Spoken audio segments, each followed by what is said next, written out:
Ngayon ay 7 na lamang, 7 na nawawala, 3 na lamang ang natitira. Ang maayos mensahe nito ay para magbigyan ng kahalagahan kung gaano kahalaga ang isang magulang. Napakahirap na isang magulang ay mawala. Maswerte kayo at kayo may magulang. Kami wala na. Kaya ang masasabi lamang, kung maaari, ang natin ng buhay ay huwag bibigyan sana ng sama ng loob ang ating magulang. Ito ay pinamulat sa atin ng pamilya Gawaran at ng Tureno. At kung ano man ang nagdaan, palipasin natin lahat. Samaan ng loob, iwasan ng lahat yan. Mamulat tayo sa katotohanan. Iyan ang ating pamanang minana natin sa ating ninuno, Tito Gawaran at Antonina Gawaran. Hindi natin nasaksihan sa kanila ang magkagagalit. Hindi. Kaya ang ating may pagmamalaki, ang ating pamilya wala nga lang pera, pero naandoon ang pagsasama. May pagmamalaki ng apo ng tito, anak ng tito, kapatid ng tito. Pilitin natin sarili, manalangin tayo sa Diyos na maging malakas. Hindi lamang ang buhay ng tayo puro material. Ang buhay ng tao ay ang kahalagahan sa lahat, ay yung pagkatao. Ang kasamaan, ang huwag niyong kalilimutan, ay huwag natin paiiranin.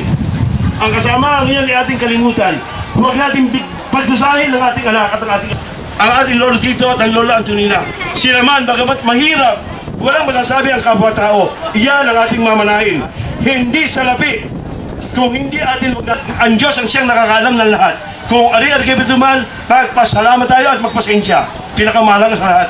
Kaya mga kaibigan, mga kasama, mga kapatid ko, una sa lahat, magsisimula na tayo. Tamang nating lahat sa atin, sino man, ang katahimikan ay dapat natin pag-iiralin. O, pwede na tayo magsimula? Ha? Nagmula na hindi, kapag kakaan mo yun. Kasi ang nandito sa lahat,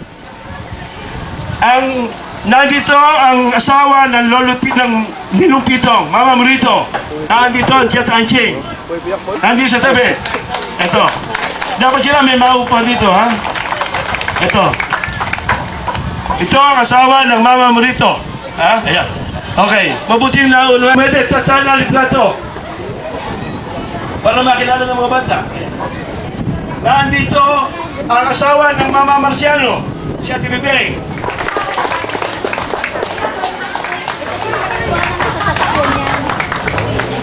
Para kay wala lang natin ano, na iba, nasa patay.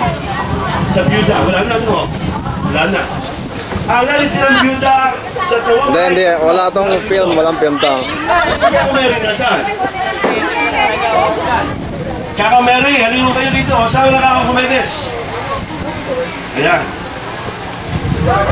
Dito ang nag-iisang kapatid na lamang dito. 3 sila, pero narito ay isa.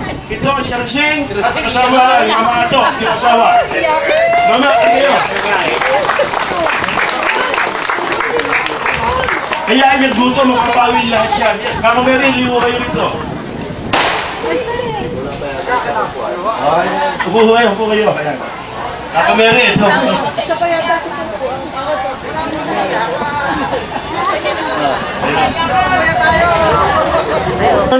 At may nagmungkahing dapat yata magkaroon tayo ng isang reunion katulad noong 20 taon ng nakakaraan.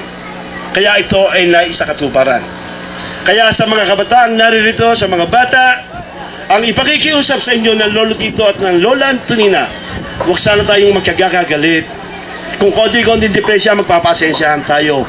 Kung maaari ang mana, huwag natin pagkakagalitan. Kung ano, magbibigayan, huwag tayong magiging sakim. Ang sino mong sakim ay wala rin kakahitatnan. Iyan ay puro kahihil lamang ipagka. Sa Lolo Tito, Lola Antonina, narito kami ng inyong mga apo at mga anak, Mama Adong, Mama Angles, kami ay nagsasaya ngayon dito. Ito, ang lugar na ito ay apo ng Tito.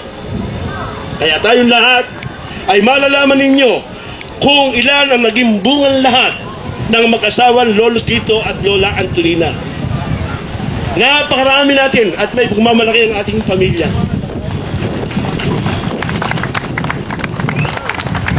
Kaya tayo, palagay ko, yung gutom, mapapawi ang lahat. Kaya sa inyo, muli, ito naman ay simula pa lamang ito. Iisip pa tayo ng isang magandang sistema.